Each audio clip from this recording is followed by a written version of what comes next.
So today the topic is about buying the right dump truck.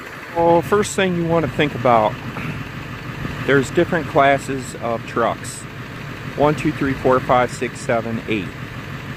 One is your like F-150, class 1. Class 2, typically like your F-250. You typically don't see dump trucks in these classes. 3 is your F-350. 4, F-450, 5, F-550, 6, F-650, 7, F-750, and up. Class 8 is going to be like your tandem axles and your tri-axles. This is a very important thing when you're buying a dump truck. In the state of Ohio, where I live, there's a lot of rules about classes, combination, truck and trailer.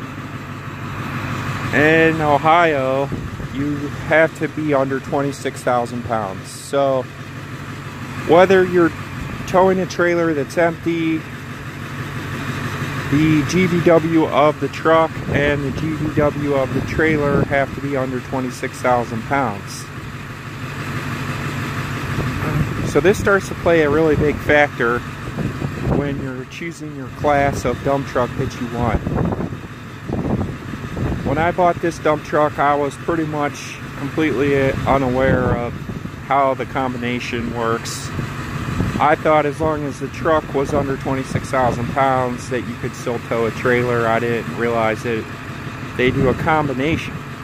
So that plays a huge factor in selecting your dump truck. So this particular dump truck is a 2001 Ford F-550. This, back then, the 550 had a GVW of 17,500 pounds. Modern, anything newer than I think 2004 has a GVW of 19,500 pounds. So this is actually kind of a unique dump truck to be a 550 and be actually rated at 17,500 pounds. So this dump, a way you can tell an F-350 dump versus an F-550 or even an F-450, one of the main things is the rims. So this is one of the shortest wheelbases you can get on a cabin chassis. This has a 9-foot contractor dump on it. This particular size dump is great for doing what I do, basically patios, hauling gravel, hauling dirt, hauling heavy material. This wheelbase is about the best setup because when you put dirt on it, it's centered pretty much directly over the axle. So almost all the weight that you're putting in the bed goes directly over this axle. On the longer wheelbase, which would come with an 11-foot dump, the axle is back here more, which when you load the dump, it's going to put more weight on the front axle. Just doing mulch and you want more capacity, more volume and not weight, you might want to go with an 11-foot contractor box. I added an extra board recently to get a little more volume. I can fit about 8 yards of mulch in this as it stands, maybe 9 if you get up there and squish it all down and pack it in real tight. I'd say 9 is probably about the max. This particular 550, I can haul about 4.5 ton if you're going far. If you want to get up to 65 miles an hour, I would say 4 to 4.5 ton. If you're going very local and you're not going over 45 miles an hour, you can get 5 in it, but it's not exactly ideal. Well, the thing about this truck, so it's a class 5, 17,500 pounds. So the biggest trailer you can tow with this 550 would be a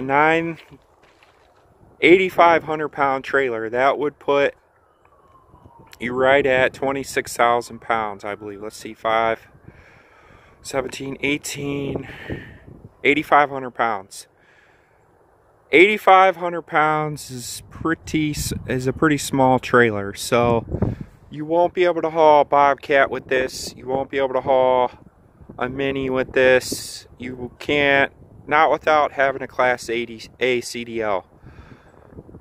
And ODOT has become very good at spotting these 19.5 rims on the truck, and they look for this type of stuff all the time. So they're very hip to people, you know, towing machines, and you know, you think you got something great because you got this high GVW and this high capacity, but really all you can do with this truck, I mean, you could tow a small enclosed trailer or just a single axle, like little light landscape trailer, which it could be handy, you know, if you just have a concrete buggy that you're trying to bring to the site, or you're just bringing, you know, something small. That's handy. That's not actually the worst thing. But as far as showing up like with everything, towing your machine, your rock hound, your excavator, whatever, you pretty much can't do it with this unless you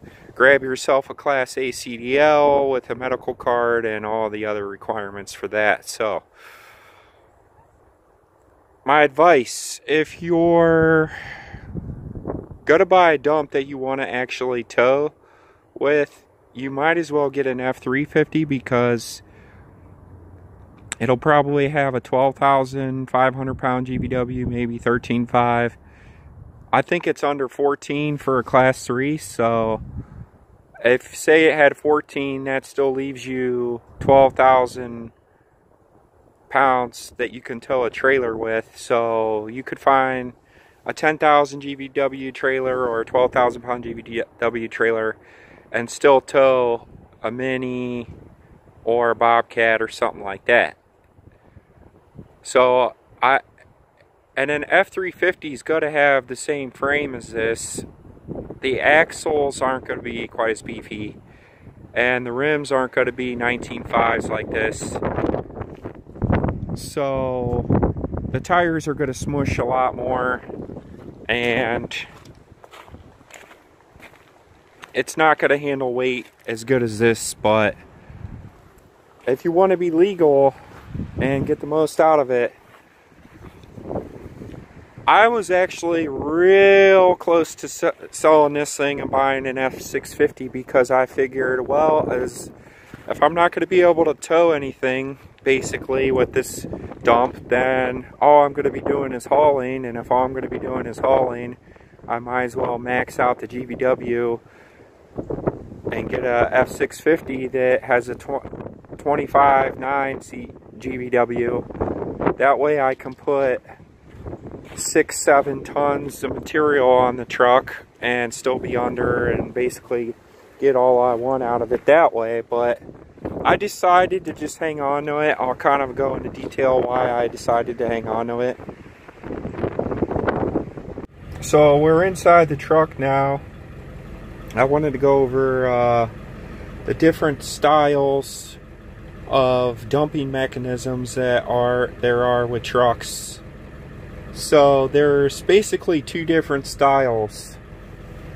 You have electric over hydraulic, which has an electric pump that powers a electric motor that powers a hydraulic pump that raises and lowers the bed. Or you have what's called a power takeoff, PTO. So basically a PTO, this is what this truck is. This has a PTO. So with the truck in park or neutral, it's in park right now, you're basically going to flip this switch right here, and this engages the PTO. It brings the RPM up just a little bit because the truck likes to have more RPM to spin the pump to actually produce pressure to raise the bed. So once you flip this switch, you have this lever right here. This one in particular, you have to push it down, push this knob down a little bit, and you actually pull it back,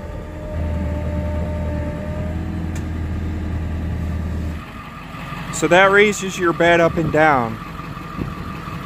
As you can imagine, there's pluses and minuses to both systems. The plus to this system, this PTO driven dump truck, is it has almost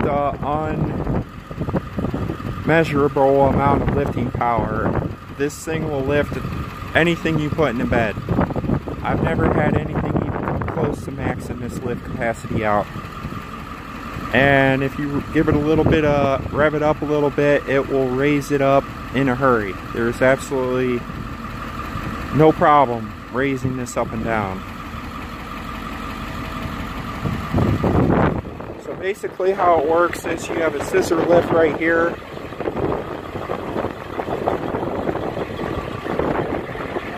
There's a hydraulic reservoir right here. And up underneath the transmission, there's a power takeoff, which basically spins a little gear right off the flywheel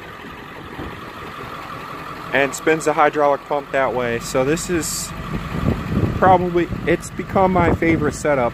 This is my second dump truck. My first dump truck had an electric over hydraulic, and there was times where it wouldn't lift everything I put in the bed. And also there was a time where I was doing back-to-back loads, shutting the truck off after every load, and it ended up wearing the battery down by lifting it up and down and not letting the truck recharge long enough.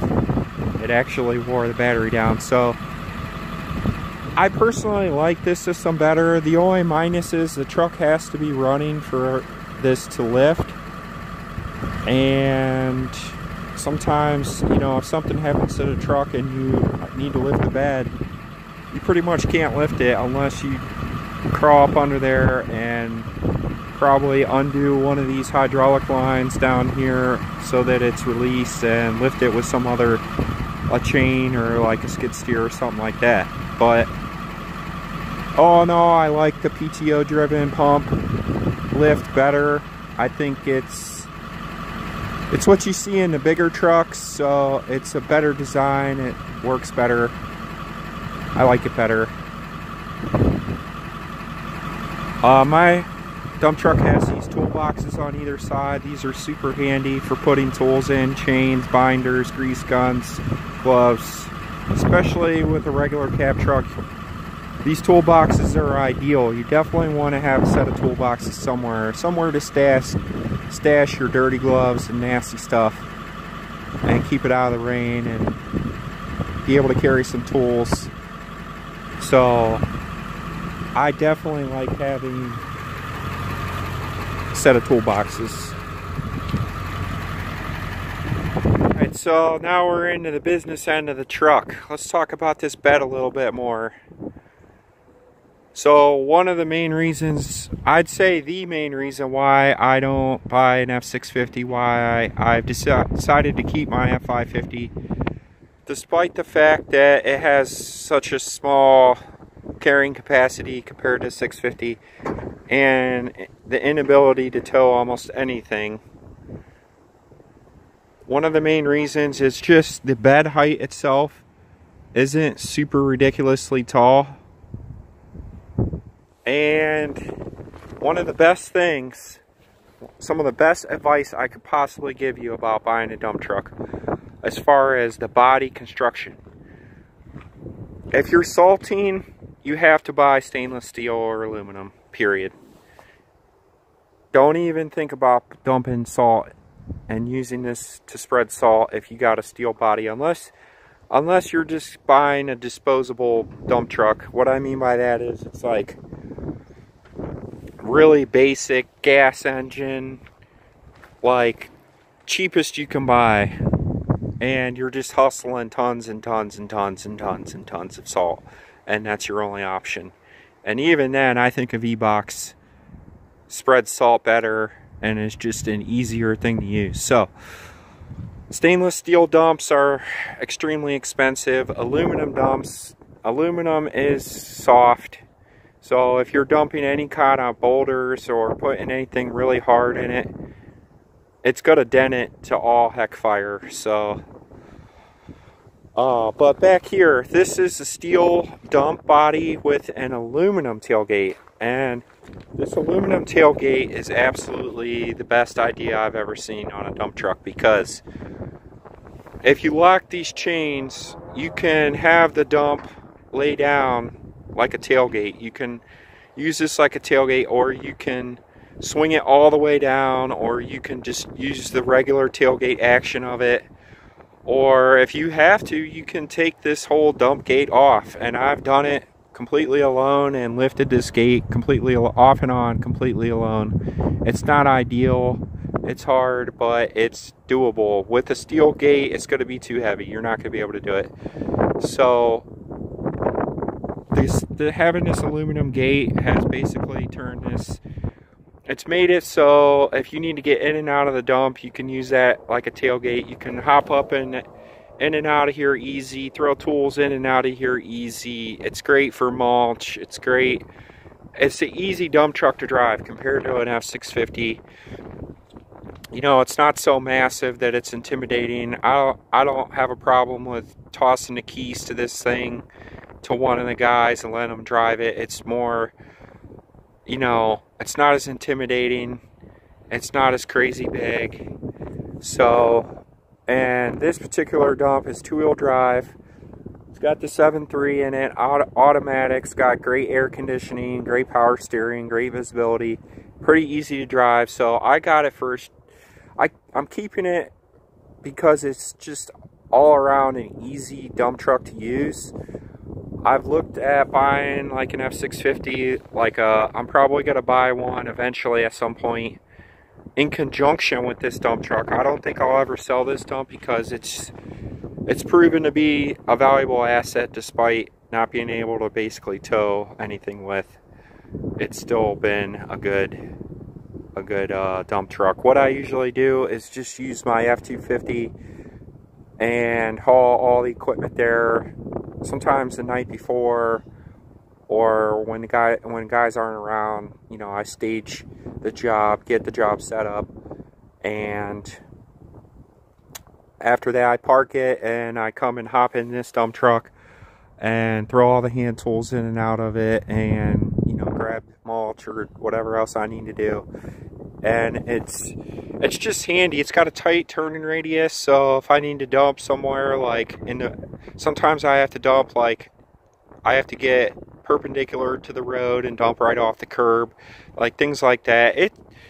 It's pretty good. And when I need a lot of topsoil, I just call in my dump truck guy with this tandem axle and just, you know, have him bring in 20 at a time.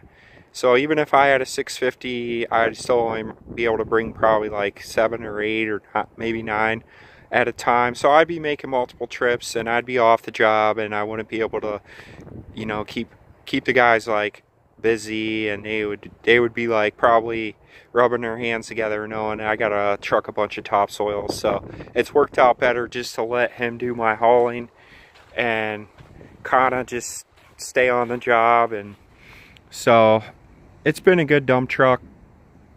I'm gonna hang on to this one. It works for me. It works for me, but basic advice, just look at what your plans are and make sure that you're not gonna get yourself into a pinch where you're not able to tow anything. Because that was kind of a big deal, but I used to tow the bobcat equipment with this all to the job, and I would take jobs kind of further away and stuff like that. But now we just roll 2 trucks. I guess it's not as ideal as rolling with 1 truck, but it's a little more comfortable, and it's just, I don't know, whatever. I'll just let it go. But another thing I added to this truck, I originally saw these on like a trash truck or something like that. So how these work is you slide these little guys on here, and if any of these lug nuts start to back off on their own, these are all pointed in line with each other. So if any one of these lug nuts were to come loose, it would basically Basically points something like that, so you can visually look at your lug nuts and know they're all tight without having to actually inspect them.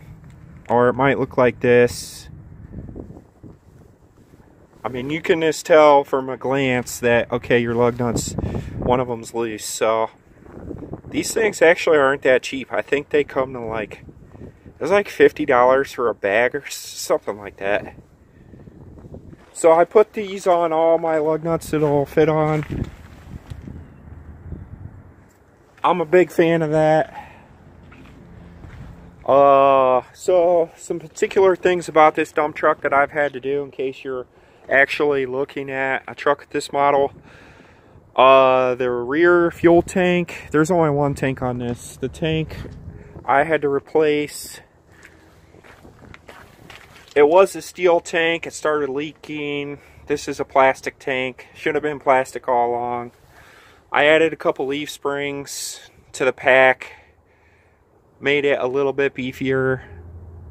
At this point, the axle and the leaf pack is not the weakest link on this truck. It's now the frame itself would probably be the weakest part.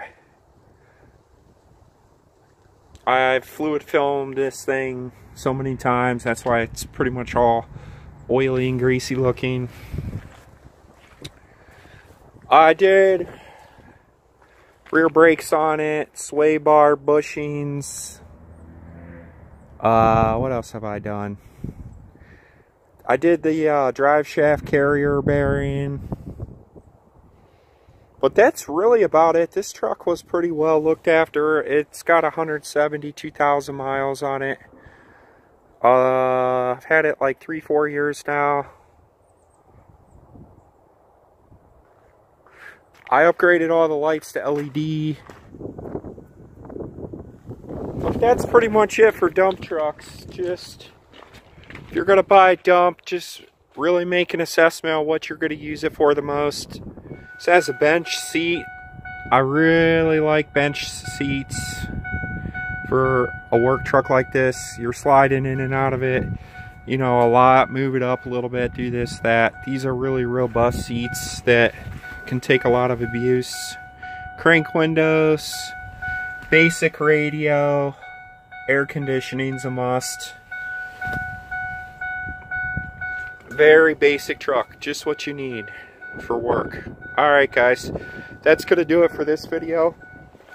If you have any questions about dump trucks or selecting the right equipment, I've pretty much made every mistake humanly possible in this industry, so feel free to ask me. Chances are I've already tried it and have a story to tell you about it. So thanks for watching. Don't forget to like and subscribe if you want.